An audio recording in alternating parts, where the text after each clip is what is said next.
This episode is brought to you by LifeLock. It's Cybersecurity Awareness Month, and LifeLock has tips to protect your identity. Use strong passwords, set up multi-factor authentication, report phishing, and update the software on your devices. And for comprehensive identity protection, let LifeLock alert you to suspicious uses of your personal information. LifeLock also fixes identity theft, guaranteed or your money back. Stay smart, safe, and protected with a 30-day free trial at LifeLock.com/podcast. Terms apply. Welcome to Wrestling with Heart, a podcast looking at pro wrestlers giving back to their community.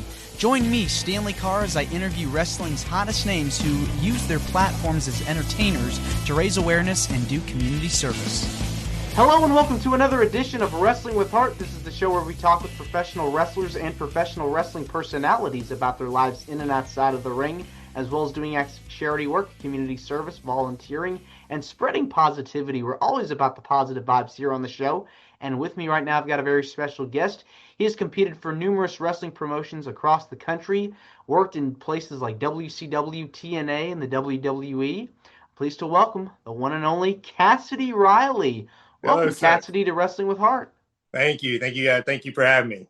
Absolutely. So you're from a town in Louisiana called Monroe. Talk to me about your childhood and upbringing. Yeah, it's a small town, great place though. It really is. It's just big enough to have a little bit of a city feel, but small enough to where everybody kind of still knows everybody. So I enjoyed it. Northern Louisiana, it's Northern Louisiana town.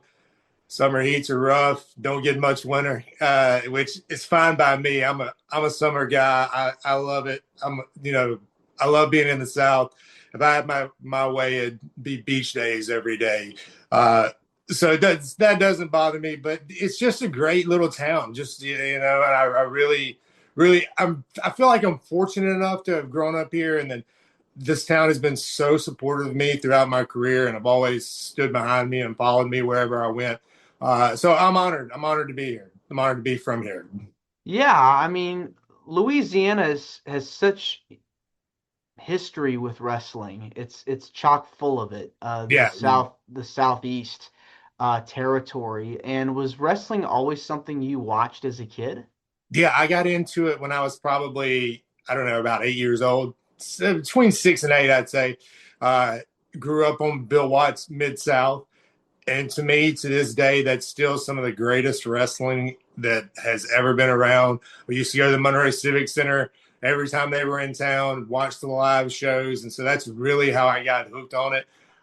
Because once you see it live, there's nothing like it. Exactly. Even people who are, casual fans, if they go to a live event, usually 9 times out of 10, they're hooked. The drama, the excitement, just the feeling of the electricity of the atmosphere. It's indescribable. So that's kind of where I got started. My wrestling journey got started was Bill Watts Mid-South. Used to come on every Saturday night at 10:30. I'd stay up late and watch it. And then, like I said, when they came to the Civic Center, we'd go to the live shows. They had some of the best talent ever. You had guys like Jim Duggan, Ted DiBiase, Dr. Death, Steve Williams, Terry Taylor, the Rock and Roll Express, the Midnight Express, and Jim Cornette, the Guerreros. I mean, just some of the greatest ever to do it. Came through that territory, and it was just so hot, man, back in the early 80s. Yeah, definitely one of the hottest tickets in town for sure to go to a live wrestling show in your area. Who are some of your favorites to watch growing up? All those guys I just mentioned, Terry Taylor was probably one of my favorites. The Rock and Roll Express.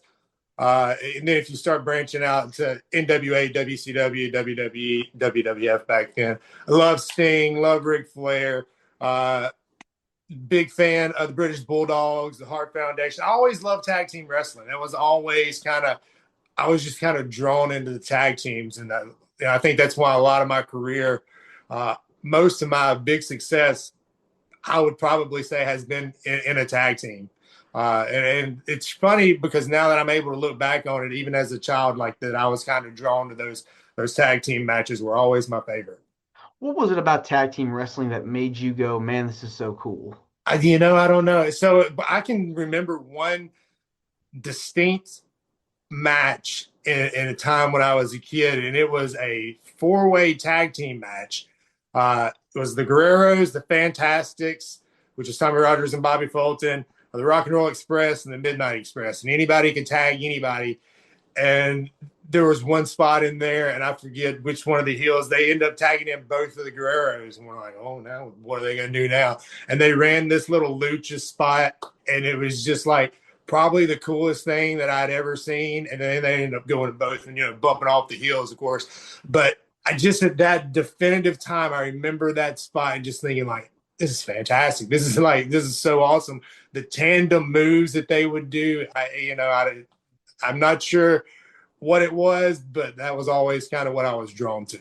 Very acrobatic. Very acrobatic. Yeah, more, and more, you'd see a little more high flying in the tag team matches, and the guys were a little bit smaller. They wasn't as big, and I was always, I never was a huge guy, just under 6 foot, 215, 20 pounds. So I was always on the smaller end. So I think that's why I kind of gravitated a little more to the tag team wrestling too, is because they were usually smaller guys. So you knew at that age, that like 6 to 8 year old bracket at that age, that you wanted to be in the business? I don't know if I think as a kid that age, you have a lot of dreams. I love playing football. I think that was probably one, but it was definitely something that I was interested in and pursuing that stayed with me from that time on. Okay. Yeah, when you get those dreams as a kid and they carry over into your adult life, I mean, there's something about, living that dream, being able to go out and pursue something that you've wanted to do for so long. Talk to me about the training process and how you went into doing it. Because when I've talked to a lot of guys on the show, a lot of guys and girls on the show, that it's hard, to make it in the business as a professional wrestler. A lot of sacrifices, so many bumps you got to take, when you're on that floor, that mat. Walk me through your experiences. What was it like learning how to wrestle? So the first time I ever got in the ring, there was a local show had came through, and I was probably, I don't know, 17, 18 years old at that time, and got to go down early that day and get in the ring before the show, before the building opened. And then that kind of led to my actual training. I guess you could say it was, they just wanted to see how athletic you were, if you were, going to be able to take the falls, hit the ropes, little stuff like that. But like once I kind of got into my physical training, like I was in really good shape at that time. And I still remember like one of the first days of training, I found a trash can and just puked, dude. I was so blown up because we had done like 500 free squats. We had done like 250, 300 push-ups. And then we started hitting the ropes after that. And so then we're just doing blow-up drills after blow-up drills. And I was always an athlete through high school. And so conditioning never was an issue for me until that day. But you just realize there's no other conditioning that can get you in ring shape other than being in ring shape and being in the ring to get in ring shape. I don't think a lot of people realize that. They see athletes come across now and they're like, they're a good athlete. I'm sure they'll do good. Maybe, but what you never know until you get in that ring and see, it will test you that, between the ropes, the slams and the falls, it's all like nothing else in sports or entertainment. Well, you had that athletic background, as you mentioned a bit ago. How do you feel that prepared you for professional wrestling with all the workouts and the drills? Did you feel like there was some similarities? Did you feel like it was harder? Was it easier? No, I'm sure, I'm sure it gave me some, some leg up, so to speak. But I would have hated to have thought what it would have been like had I not had that training. And I think you have to be an athlete of some sort to be able to make it in this business. There's guys who, and I don't want to, sound negative, who are bigger guys who aren't really athletic and use their size. But for the most part, the sport has evolved so much now. Even those guys have to be really athletic now if you plan on making a living doing it. You can see just about anything on small independent outlaw shows, and just scratch your head. And a little bit embarrassed that it's even being labeled as pro wrestling. You'll see that. So when I speak like that, I'm talking like the upper levels, the higher levels of independent pro wrestling, the network TV shows. You have to be athletic and in good shape to be able to do it at that caliber. What do you think makes a good pro wrestler? Storytelling for me. So I grew up in the South, and that's always kind of one of the things you learn through the wrestling business is everywhere you go, there's a little bit different style of wrestling. Kind of Northeast is kind of more high spots. The South was always about good storytelling. So for me, I'm always drawn to guys who or girls who can get in the ring and just tell a good story and have that good psychology. That's my favorite part. And then you put that with the athletic part to it, and it's just like it's poetry, man. When it's done right, it's so beautiful, and it's incredible to feel it. It's incredible to watch it when it's laid out, and done like it's supposed to be. It's a beautiful, beautiful art. It is. It's like you said, it's that energy, you feed off that Yeah. crowd, that audience that watches it, and it just gets you motivated. And talk to me about when you're doing all these drills and workouts, what are some motivational tools that you were able to take away from your training? Any pieces of advice you got from your trainers that you've still applied to even after wrestling? I say this a lot. I don't know if it was advice that I got during training, but it was advice during my wrestling career, and I was doing some stuff at WCW. Dave Pinzer probably gave me the best advice I'd ever gotten, and it was just so simple. He's like, just don't quit, because if you quit, you never have a chance. But if you just keep going, eventually somebody somewhere is going to see you, and if you keep working, you're going to get better. Somebody will sign you, and there's going to be opportunities for you. But just don't stop doing it. Don't quit. And so to me, that's always something I took even outside of wrestling. Just like, man, you put your back against the wall and you take on whatever comes, and you just don't quit. And if you keep striving to be better and trying to learn, you'll get better. And I think that's how opportunities arise. Yeah, I mean, working for WCW, that's a huge deal. You're seen by millions of people, you're on television. What was it like working for them at the time? It was great. At that time, they were still really hot. So you get to go up from the independent level, and I had done some pretty decent independent television all across the world. But when you go up there and you see like one of those machines like they were, or WWE were, it still is at the time, but WCW was at that time, dude, it's incredible. You walk back there and you see the production value, the big 18 wheelers and all the trucks, and you realize, man, this is the big leagues, and these guys are good, and there's a reason they're here, and there's a reason they're a notch or two above everybody else that you've seen in your career and cross paths with. It's the best of the best production, the best wrestlers, most of the best writers, some of the best bookers in the history of the business. Terry Taylor was still working there. Dusty Rhodes was there for a while. So some of the guys who had seen some of the best era of wrestling and it was now kind of steering the ship. It was just such a fantastic time for me. Yeah, you'd mentioned also too you'd worked the independents. You were in Nashville for quite a bit of time as well. Talk to me about that experience. I love Nashville. That's kind of where I really learned how to work, so to speak, how to wrestle. We were doing 4 or 5 shows a week, and so you really get to get in there and cut your teeth and learn. Some nights there's 30 people there. Some nights not even that. And then of course you have your bigger shows with 2 or 3,000 people too.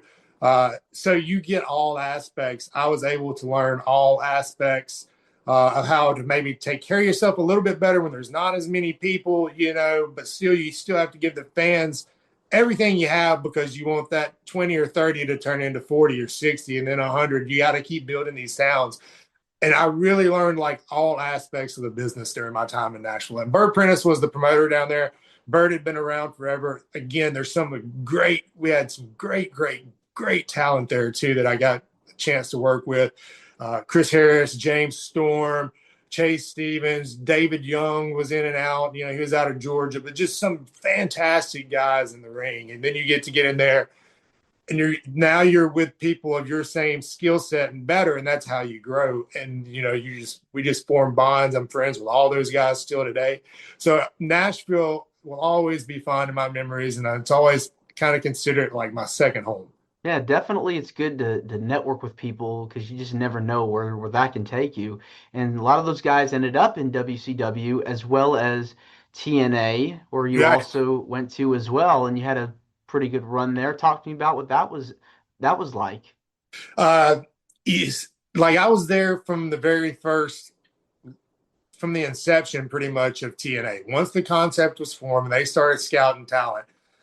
Jerry Jarrett, Jeff Jarrett, Bob Ryder, they would come down to the Nashville, Tennessee State Fairgrounds Arena where Burt was running. And we were, they were basically scouting talents for the show. And I had already done some time at WCW by that time and knew Jeff as well from there. But it was just really cool watching that whole thing kind of take off and then to where it was able to get to. I remember, when we first went from weekly pay-per-views and then we were on Spike TV and then just to watch its progression over the years has been, it's been really cool knowing you helped lay a foundation for some of that's out there, and it's being done now. Yeah, I mean, look what TNA has got turned itself into now. It's Yeah. incredible. It's one of the major promotions in the North America. It's had multiple TV deals over the years with some major partners, and you helped put it on the map. Yeah, well, yeah, I was a very small part of that, but thank you for saying that. Yeah. But it's true. But there were times when, man, we wasn't sure. We were doing weekly pay-per-views, and then all that stuff happened with the numbers, and they were saying the numbers were inflated. I was around for all of that, and so you don't realize how much history that company really has until you start kind of going back and digging through all that. But it was just a great experience. I was honored that Mr. Jerry Jarrett, God rest his soul, he's the guy that ended up signing me and wanted to pick us up, Chase Stevens and myself. And so I'll always be thankful for him and honored to have sat under his learning tree a little bit. And that man he was so good. Like he was just had a mind for this business like very few other people. Yeah, talk about tag team wrestling being one of your favorite things about the business and got you really interested. You got to team with Chase Stevens. What was it like working together? And Chase is probably one of the smoothest guys in the ring that I've ever been in the ring with. Like I don't feel like he gets the credit that he deserves for how good he really is in the ring. Not saying that it's not, I mean, people obviously, respect his talents, but I just don't think he goes noticed. I don't think he gets, like I said, I don't think he gets the credit that he deserves. He's so good in the ring. And then we just meshed like as friends in the ring and out of the ring. We just clicked. And so it worked. But when you're in there with guys like, Chris Harris and James Storms and other great tag teams that can really go, that's when the magic starts happening. You get four guys in there that can know and understand the psychology of tag team wrestling and kind of how to put this thing together. And it's really fun. It's that chemistry, That chemistry, bond man. Yeah. makes it work. It just works. Now, you've gotten to work with so many people over the course of your career. Who have been some of your favorite opponents that you've gotten to step in the ring with over the years? Oh man, there's been several. But when I think of career highlights, for me, one that always comes to mind is I got to do some work with Jerry Lawler in Memphis. I actually beat Lawler on Memphis TV, and then we headlined a show at the Mid-South Coliseum in Memphis that night and drew a great gate. That always is probably up there for me. But man, there's just so many. It's really hard. Like I got to do some stuff with Raven, and that was interesting and different. And then Dustin Rhodes was always so good to me, and the Rhodes family was always so good to me. I enjoyed my time kind of tagging and working with Dustin, and Dusty was just an inspiration and always took good care of me. A lot of my success and time in my career, I have to thank personally for Dusty Rhodes. He signed me back to TNA after I had kind of left for a little while. He brought me back in when he was the booker. When he left and went back to WWE, he was the reason I had opportunities up there and was able to sign a deal up there. So I'll always be thankful for Dusty for sure. Yeah, and you got to work in WWE's version of ECW Yeah. in the late 2000s. Talk to me about your time up there and getting the chance to compete with some pretty big names. Yeah. So I remember like when I got signed, what the match that got me signed is Monty Brown, who was Monty Brown in TNA, had left the company and had signed with WWE, and he was Marcus Corvan up there. Well, I'd wrestled with Monty, man, probably 15 or 20 times over the years at TNA, and we always had good chemistry too. Well, it was his debut, and they had brought me in for a tryout, and they had me set up for a dark match, and then switched me over and asked me to go out and work with Monty on his debut when I was more than happy to do it. And we just went out there and lit it up, and I bumped hard for him, man. And he hit me with that big pounce, and I sold like $1 million. And, they came back, called me at gorilla position, and it was like, hey, we don't have you booked on Little Rock tomorrow, but we want you to come up. And we, gave me another dark match there with Hacksaw Jim Duggan. And then they gave us like 10 minutes going out. And then once we get in the ring, they cut it to 6. And I think it was all just kind of a test to see, can you handle the time cuts? But man, you're in there with a guy like Hacksaw. You can't, I could go from 10 minutes to 2 minutes with him just like that, and he's such a consummate pro. But I think it was a little bit of a test that night just to see, hey, can you handle time cues and what can you do and see how, and obviously passed with flying colors. And they called me 2 days later and signed me to a deal. That's so amazing. Do you wish that it would have lasted longer than it did? Yeah, and the bad thing, and like my biggest regret about any of it, or I don't say regrets, I just like my kind of like, oh man, is like at that time they really wasn't focusing on tag team wrestling at all. And when I came in to WWE, I ended up tagging with Casey James, who I'd known from Nashville, and he had a really, really good run down in Puerto Rico for a while, and had also been on WWE TV in a tag team with Aaron Stevens, and Michelle McCool was their manager. They were called Teacher's Pets. But when I came into OVW, I got to tag with Casey, and dude, we had just an incredible tag team. But at that time, they just were not focusing on tag teams. Their roster was so heavy with single guys. We were flat out told it's easier to bring 4 single guys in who we have to use and put them in a tag team than to bring in 2 tag teams, 2 new, trying to debut tag teams and establish guys. That's my only biggest kind of like regret, I guess you could say. I would have loved to have been in there just 5 or 6 years later, once the Usos started getting hot and they started kind of really focusing on tag team wrestling again. I think we could have made some really big waves up there. Yeah, I think tag team wrestling has started to make a comeback. I feel like it really has because there's so many teams out there now that are doing really big for things. Sure.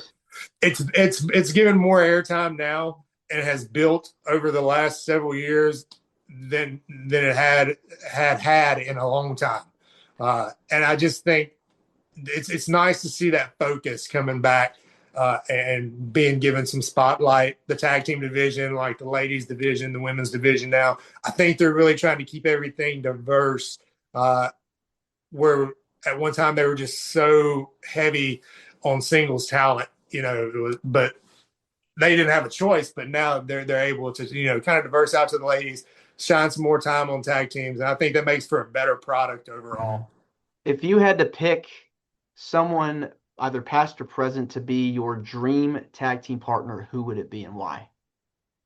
I mean, probably Sean, because for me, I think he's probably the greatest worker of all time. The in-ring worker, I think Flair's up there too. But Sean's just so smooth in the ring. Either him or Arn Anderson. I remember when I was at WWE, we were in the ring rolling around before the show and working out.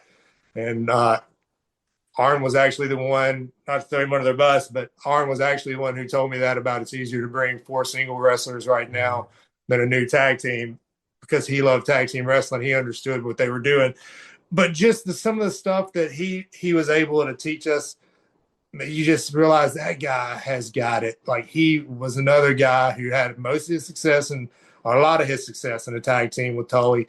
and was one of the best to ever do it. So I would love. And speaking of Tully's another guy I would love to tag with. Tully, I was always a big fan of his work. So either one of those three, Sean first, and then either Arn and Tully. Those are some really good ones. I want to switch gears and talk about some of the stuff you've done outside of wrestling. I know you've been very involved helping other people in your community with lots of charity work. What kinds of things have you done to help others out over the years? I went back to school after I left WWE, and I got a degree in nursing, so I'm a registered nurse now. Retired a couple of years ago from wrestling, doing some acting now as well.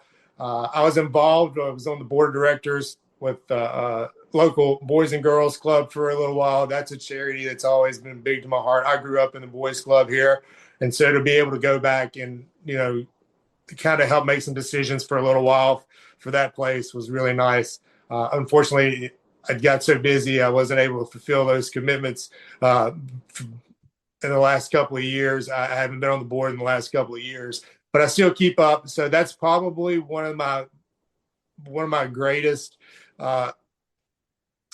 memories as a child is growing up in the boys club. And so to see them still continuing to do well and see the young kids come in and have some mentorship that a lot of them are lacking. I will always support the Boys and Girls Club of America. Was there a particular moment where you were working there or helping out there that was just so heartwarming for you? Well, my third grade teacher, after she retired, she ended up going to work there. And so I came back years later. And after I had been established as a wrestler, I went down one day just to do some autographs and hand out free, sign some pictures and stuff for the kids. And so to be able to go back and connect with her and to see, how excited she was to see me come back. And when I was 12 years old, I was nominated and voted Youth of the Year there at that boys club. So to go back and to walk in that building and see your name on the plaque for Youth of the Year, and then reconnect with my elementary teacher, who was just a sweetheart of a lady. That was great. That's very sweet. It's amazing, how you're able to do that. All these years later, just reconnect with someone you hadn't seen in a long time. What is it about giving back to the community that gives you the most joy? I just always feel like if you're in a position to help somebody, that you should. It's kindness is free. And so I think the world needs a lot more of it. Be good humans. That's all you have to do. Be kind. Be good humans. Smile. I try to find positive in everything. I know a lot of people go through a lot of dark stuff. And for a while, I had to retrain my brain into thinking there's positive, and I had to learn there's positive in every day and there's positive in every situation. You just have to look for it to find it. Absolutely. Well, Cassidy, this has been wonderful getting the chance to speak with you. I want to say thank you for coming on. Hey, man, I'm glad we finally got to do it. Absolutely. Thank you for having me. For sure. Where can people find out more about you on social media, or if there's anything you want to plug, feel free to do it. Yeah, I'm on, pretty much all the socials, Instagram, Facebook, Twitter, Cassidy Riley. Just search my name. I'm out there. So no, just I want to say thank you, man, for having me. Thank you for being a gracious host, and I appreciate you with the little light technical difficulties we had before. Thanks for working through it with me. Hey, it was a pleasure to get to chat with you. No problem. You're more than welcome to come back. Thank you very much. I'll make you a deal. Like I'm doing some acting now. We get some projects out there, some stuff coming up. I'll come back and we'll do some cross promotion on some stuff. How about that? We'll do a part 2. Yeah, sounds great. For sure. Take care. Thank you, man. I appreciate it. Thank you for having me. Absolutely. This is Wrestling with Heart. I hope you found this podcast to be informative and entertaining. If you did, please hit the subscribe button and look out for the next edition.